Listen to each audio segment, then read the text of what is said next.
Assalamualaikum warahmatullahi wabarakatuh. Waalaikumsalam warahmatullahi wabarakatuh. Wah, semangatnya anak-anak ibu hari ini. Gimana nih kabarnya? Alhamdulillah, luar biasa. Allahu Akbar. Yes. Oke, sebelum kita memulai pembelajaran hari ini, kita berdoa terlebih dahulu ya. Ya Ibu. Di tempat duduk siap gerak. Berdoa mulai. Berdoa selesai. Hari ini apakah ada yang tidak masuk anak-anak? Masuk semua. Semua. Oke. Hari ini hari apa? Hari Rabu. Tanggal berapa? 20 Mei 2026. Oke. Ada yang masih ingat nggak kemarin kita belajar apa? Lupa Ibu. Loh, kok lupa sih? Kemarin kita kan belajar apa tadi? Teknologi digital. Nah, tepat sekali, teknologi digital dan teknologi Analog. Iya. Apa aja sih bisa disebutkan nggak? Contohnya satu aja deh, teknologi. Oh iya, ini teknologi apa? Digital. Terus teknologi analognya? Jahit. Ya, Oh iya. Oke. Oke, benar sekali anak-anak ibu. Nah, pada kali ini kita akan membahas tentang klasifikasi dalam kehidupan sehari-hari. Tujuan pembelajaran hari ini, peserta didik mampu menerapkan berpikir komputasional untuk memecahkan masalah sehari-hari secara sistematis melalui strategi dekomposisi, pengenalan pola, serta abstraksi. Yang kedua, peserta didik mampu memahami konsep dasar teknologi digital, perangkat keras, dan perangkat lunak, serta cara kerja sistem komputer tingkat pradasar. Yang ketiga, kalian nanti mampu memahami konsep dasar kecerdasan artifisial dan mengenali batas-batas etis dalam penggunaannya seperti menghormati privasi dan juga hak cipta. Nah, di sini ada yang tahu nggak sih ini gambar apa, anak-anak? Gambar hewan, kebun binatang. Iya, betul sekali, kebun binatang. Biasanya nih, kalian kalau pernah ke kebun binatang? Pernah. Ya, pernah. Itu kan kayak di kelompok-kelompokan ya, Iya. gajah, terus ular. Nah, itu kalian tahu nggak kenapa sih itu harus dikelompokkan? Biar nggak bertengkar. Nah, iya. Sampai Iya, betul. Dikelompokkan sesuai jenisnya, begitu ya. Nah, selanjutnya ini ada gambar apa nih? Ada yang tahu? Rak buku. Iya. Perpustakaan. Iya, betul, rak buku di perpustakaan. Ini kan juga dikelompok-kelompokkan ya. Nah, supaya tertata rapi dan mudah dicari di perpustakaan berdasarkan jenisnya. Iya, betul. Kayak di sini ada komik tahun berapa, keluaran tahun berapa. Di sini ada buku ilmu pengetahuan dan lain-lain seperti itu. Kalau sudah, ibu kasih lihat videonya. Kalian yang tahu bahwa fungsi utama dari Google Photos adalah untuk membackup file-file berupa foto maupun video kalian ke Google Phone ataupun ke server Google guys. Jadi foto-foto maupun video-video kalian yang sudah kalian backup ke Google Photos bakalan aman tersimpan di Google Phone, yang mana mungkin jika nanti kalian ganti HP ataupun mungkin HP kalian rusak, terset, hilang, meledak, dan lain-lain guys, foto-foto maupun video-video kalian masih aman alias masih bisa kalian lihat dan akses asalkan kalian masih ingat email akun Google Photos kalian beserta passwordnya tentunya. Dan kalian juga bisa membackup-nya secara otomatis yang mana setiap kalian memotret menggunakan kamera dari HP kalian, maka hasilnya akan langsung terbackup dan masuk Google Photos. Caranya sangatlah mudah. option di pojok kanan atas, lalu pilih settings dan pilih backup and sync di sini guys, lalu cetak backup and sync-nya ataupun kalian aktifkan backup and sync-nya seperti ini guys. Jadi file-file foto maupun video yang kalian ambil menggunakan kamera secara otomatis ter-backup ke Google Photos jika jaringan WiFi kalian aktif guys. Dan perlu kalian Nah, seperti itu. Jadi itu tadi pemanfaatan apa? Google Iya, foto. Jadi kalian semisal ada foto nih di HP-nya penuh, nah itu bisa dikirim di Google Foto tadi. Nah, di sini ibu mau tanya nih, gimana semisal nih kalian jadi AI, gimana sih kalian bisa menjawab pertanyaan-pertanyaan yang ada? Kita diberi soalan dulu. Iya, seperti yang ibu jelaskan tadi ya, kita yang mendeskripsikan sendiri, nanti lalu dimasukkan di AI-nya, nanti lalu AI-nya baru bisa menjawab. Ya, seperti itu, betul sekali. Klasifikasi dalam kehidupan sehari-hari. Apa itu klasifikasi? Dibaca yang keras semuanya. Klasifikasi adalah proses mengelompokkan benda atau informasi ke dalam kategori yang sama berdasarkan ciri-ciri tertentu. Nah, seperti yang ibu jelaskan di awal tadi, kayak contohnya di kebun binatang dikelompokkan dengan ciri-ciri dan juga jenis-jenisnya yang sama. Begitu juga di perpustakaan tadi. Selanjutnya tujuannya itu untuk mempermudah manusia dalam mencari, menata, dan memahami banyak informasi sekaligus. Kalian nih, semisal di perpustakaan, bukunya itu acak-acakan. Kalian nyarinya bingung nggak? Bingung. Butuh waktu lama nggak? Iya.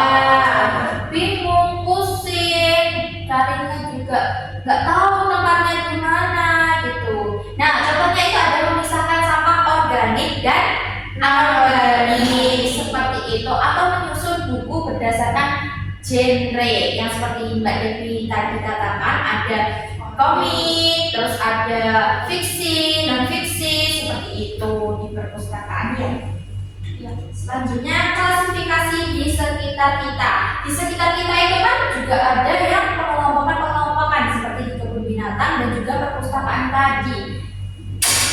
Di marketplace atau e-commerce itu dikelompokkan menjadi kategori elektronik, pakaian atau mainan. Kalian pernah nggak belanja di Shopee, Lazada, dan lain-lain? Nah, itu kalian pernah nggak sih kayak contohnya mengetik di pencarian itu gini, baju yang keluar apa? Baju kan? Baju. Nah, itu kan masuk.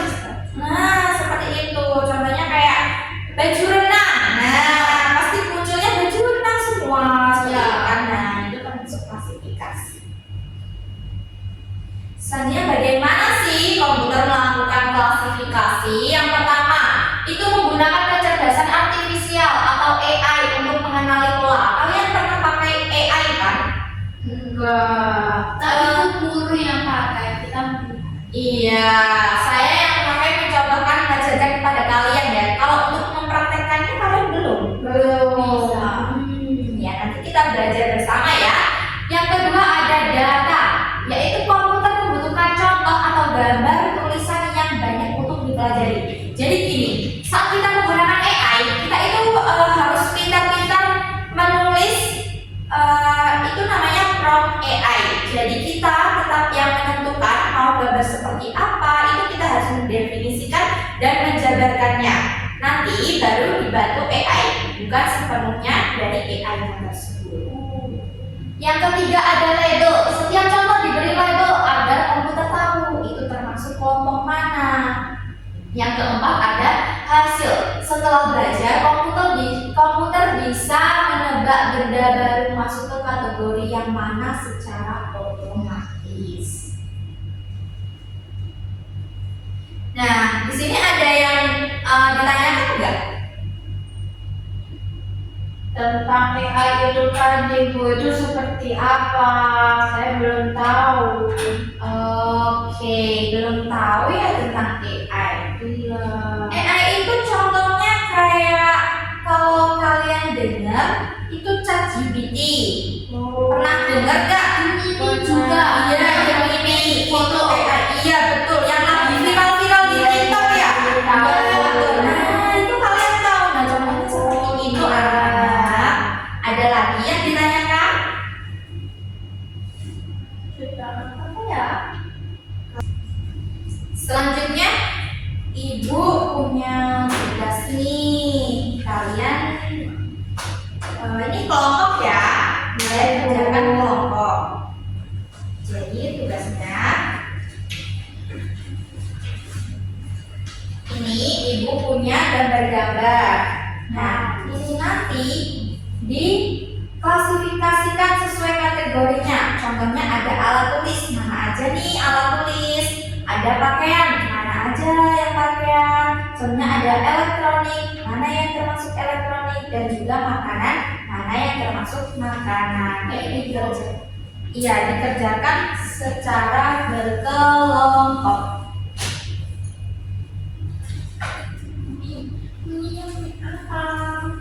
Ada yang kesusahan? Tidak, Ibu.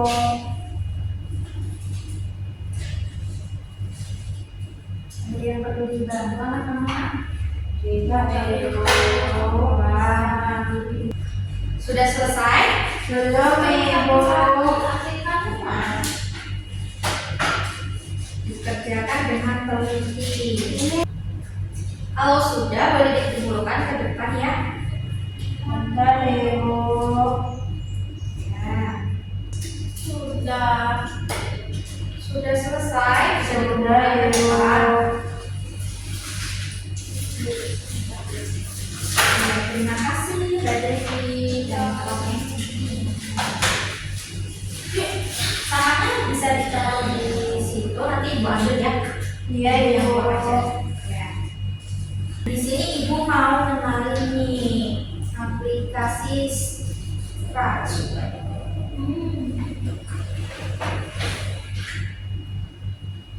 Scratch ini kayak program untuk membuat aplikasi. Kalian sudah pernah tahu? Belum. Mau. Kita butuh.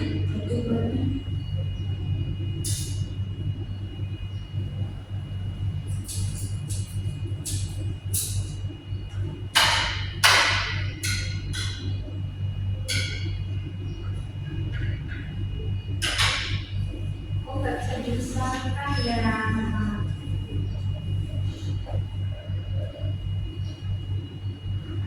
Oh, nggak bisa dibesarkan.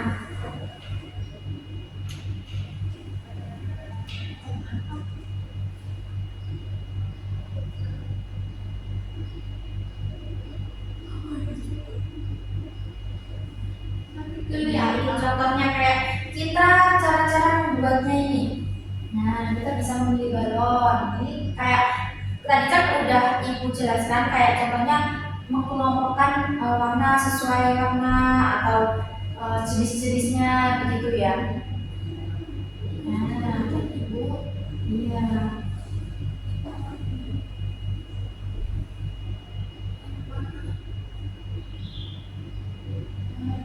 Nah, ini kayak ada warna biru nanti. Jadi ini kita ambil kotak-kotak yang ada di sini. Itu.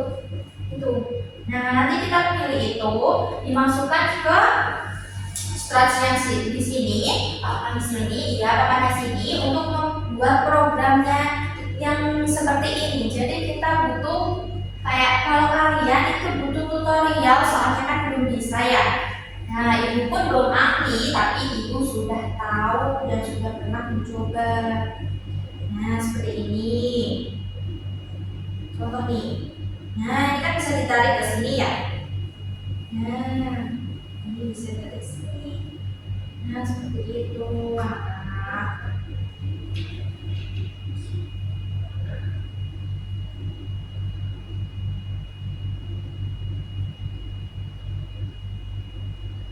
Nah, kalian udah paham belum? Sudah bisa. Serius sudah paham? Saya belum paham Ibu. Kalau Mas Rizky, Itu upah dari itu kan dari dewannya, tapi kalau ibunya belum bisa. Oh, belum bisa. Semisal kalian buat program ya, nanti ibu bantu kalian kelompok ya. 3. Kita membuat Ibu. Iya, nanti ibu siapkan tutorialnya. Jadi kalian tinggal memindahkan slide-nya ini, kodenya di sini ya. Nanti buat aplikasinya di sini. Oke. Gitu. Bisa ya? Ibu bantu di sini. Coba ya. Ya.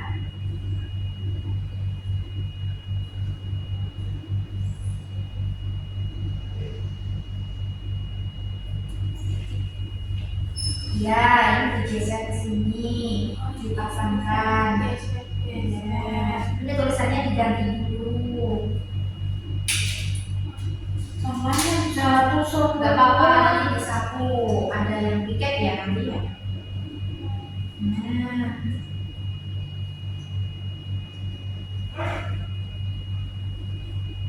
Nah, terus Sudah. Nah, kalian sudah bisa kan? sudah Ibu. Udah bukan? Udah. Nah, lihat tutorialnya. Atau kalau enggak, nanti kalian bisa memanfaatkan AI yang ibu bilang tadi untuk membuatkan programnya. Nanti bisa kalian contoh dan pindahkan di sini seperti itu. Ya Ibu. Ini kalian bisa maju. Sama. Iya, maju dan presentasikan ya. Silahkan. Bawa laptop. Ya, kalau enggak ibu yang bawain deh. Yuk, maju teman-teman.